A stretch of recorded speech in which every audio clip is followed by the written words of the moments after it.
सुप्रभात बच्चों, कैसे हैं आप सब। हम आशा करते हैं आप अपने परिवार के साथ स्वस्थ होंगे। चलिए बेटा, आज की वर्कशीट को शुरू करते हैं। आज आपकी एसएसटी की वर्कशीट आई है, वर्कशीट नंबर 31। डेट आज बेटा 26/11/2021। क्लास आपकी 7th है। यहाँ आपको अपना नाम लिखना है। यहाँ आप अपनी क्लास टीचर का नाम लिखोगे, जैसा कि आप हर वर्कशीट में करते हैं। राज्य शासन कैसे करता है, ये आज की वर्कशीट का टॉपिक रहेगा। चलिए वर्कशीट को शुरू करते हैं। प्यारे विद्यार्थियों, अपनी पिछली कुछ वर्कशीटों में हमने राज्य की शासन प्रणाली के विषय में अध्ययन किया। आज की वर्कशीट में हम केंद्र शासित प्रदेशों के विषय में अध्ययन करेंगे। यानी कि आज की जो वर्कशीट है उसमें हम जो हमारे केंद्र शासित प्रदेश हैं उनके विषय में जानकारी लेंगे। इस मैप में उन केंद्र शासित प्रदेशों को भरा भी गया है। ये हमारा भारत का मैप है।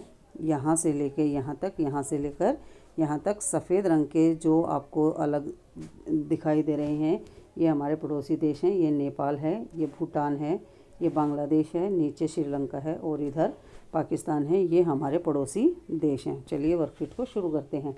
हम सभी जानते हैं भारत में 28 राज्य व 8 केंद्र शासित प्रदेश हैं। राज्य की शासन विधानमंडल द्वारा चलाया जाता है, जबकि केंद्र शासित प्रदेशों का शासन केंद्र सरकार द्वारा चलाया जाता है। पिछले वर्कशीटों में हमने पढ़ा था 3 स्तरीय शासन व्यवस्था।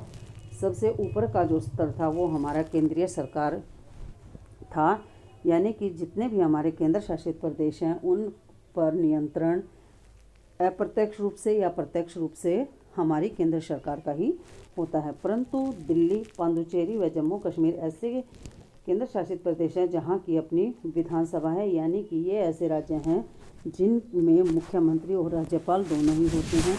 दिल्ली एक केंद्र शासित प्रदेश है, ये आप सभी लोग जानते हैं, और दिल्ली के मुख्यमंत्री श्री अरविंद केजरीवाल जी हैं। लेकिन एक सरकार का जो प्रशासक होता है वो है हमारे उपराज्यपाल श्री अनिल बैजल जी। ठीक है। भारत का राष्ट्रपति हर केंद्र शासित प्रदेश में एक सरकारी प्रशासक व उपराज्यपाल नियुक्त करता है। श्री अनिल बैजल जी हमारे उपराज्यपाल हैं। ठीक है। 1992 में दिल्ली को राष्ट्रीय राजधानी क्षेत्र के तौर पर पुनः परिभाषित किया गया। दिल्ली, पांडुचेरी व जम्मू कश्मीर तीनों की अपनी चयनित विधानसभा, मंत्रिमंडल व कार्यपालिका है, लेकिन इनकी शक्तियां सीमित हैं।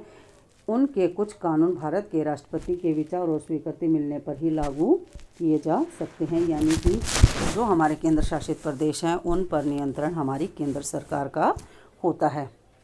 नीचे देखिए बेटा, एक ग्रिड दे रखी है, इसमें देखते हैं क्या करना है। नीचे दी गई वर्ग पहेली में भारत के केंद्र शासित प्रदेशों के नाम दिए गए हैं, कृपया उन्हें खोज कर लिखिए। चलिए हम देखते हैं। सबसे पहले ये देखिए, ये है हमारा पहला केंद्र शासित प्रदेश जिसका नाम है अंडमान निकोबार द्वीप समूह। ठीक है, ये है हमारा पहला। फिर है दूसरा है हमारा लक्षद्वीप, ये यहाँ पे लक्षद्वीप। ठीक है, ये हमारा दूसरा है। तीसरा जो हमारा है वो है दिल्ली। देखिए यहाँ दिखाई दे रहा है, इसको मैं बार बार इसलिए मिटा रही हूँ ताकि आप लोगों को साफ साफ पता चल सके। ये है हमारी दिल्ली। 3 हो गए। उसके बाद अगला देखते हैं, अगला कौन सा दिखाई दे रहा है। सबसे नीचे देखिए, ये है जम्मू और कश्मीर।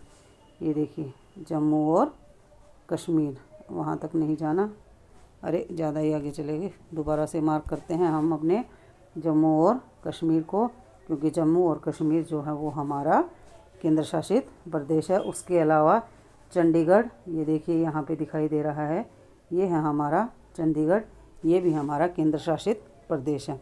बाकी 8 के 8 केंद्र शासित प्रदेशों के नाम और उनकी राजधानियाँ मैं आपको एक पेज पर लिख कर दूँगी, आप अपनी कॉपी में लिख लेना और साथ साथ इसको याद करने की कोशिश भी करना। उसके साथ इनके जो प्रशासक है, क्योंकि एक गतिविधि दे रखी है जिसमें प्रशासकों के नाम उन्होंने पूछ रखे हैं, तो इसलिए उन प्रशासकों के नाम भी मैं आपको एक वर्कशीट में दूंगी। सभी बच्चे उस वर्कशीट को अपनी कॉपी में करेंगे। ठीक है। चलिए इस एक्टिविटी के बारे में देखते हैं।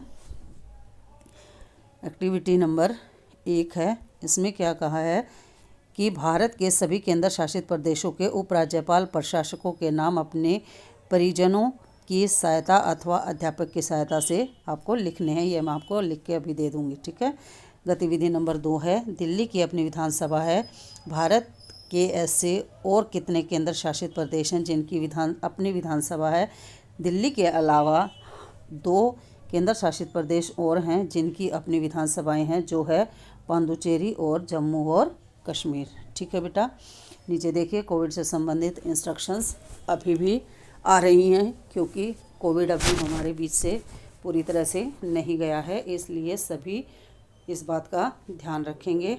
ठीक है, और घर से बाहर नहीं निकलेंगे। अगर घर से बाहर निकलें तो मास्क लगा कर निकलिए। प्रदूषण के कारण भी दिल्ली की हवा जो है वो ज़्यादा प्रदूषित हो गई है, इसलिए जब आप घर से बाहर निकलो तो मास्क ज़रूर लगा कर निकलिए और सबसे 2 गज की दूरी बना कर रखिए। अपना और अपने परिवार का ध्यान रखिए।